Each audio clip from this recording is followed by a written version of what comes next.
दिमाग और नाक से गिरने वाले केरे की वजह से अगर आप परेशान हैं, तो आज मैं आपको बताऊंगा एक ऐसी होम्योपैथिक मेडिसिन जो आपके दिमागी और नाक से गिरने वाले कीड़े को जड़ से खत्म करने की सलाहियत रखती हैं।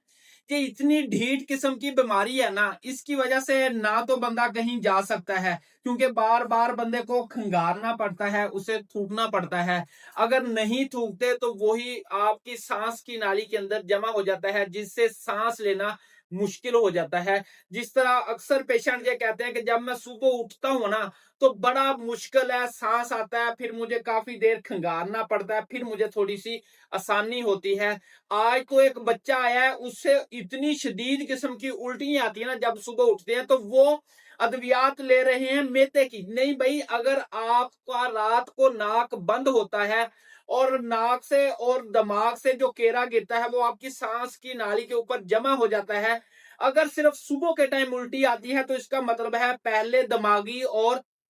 दिमागी केरे और नाक से गिरने वाले केरे का इलाज करवाएं मेते के इलाज से पहले। तो जहां होम्योपैथिक में बेतहाशा मेडिसिन हैं जैसे हैपर सल्फर, काली म्योर, काली बिच, बेलाडोना, बहुत सी अद्वियात हैं जो आपकी अलामतों के मुताबिक आपके दिमागी केरे को जड़ से खत्म करने की सलाहियत रखती हैं। तो आज ही अपने होम्योपैथिक डॉक्टर से रुजू करें, अपनी अलामत के मुताबिक हैपर सल्फर की सही पोटेंसी का इंतखाब करके आप अपने केरे को जड़ से खत्म करके अपने दिमाग को मजबूत बना सकते हैं।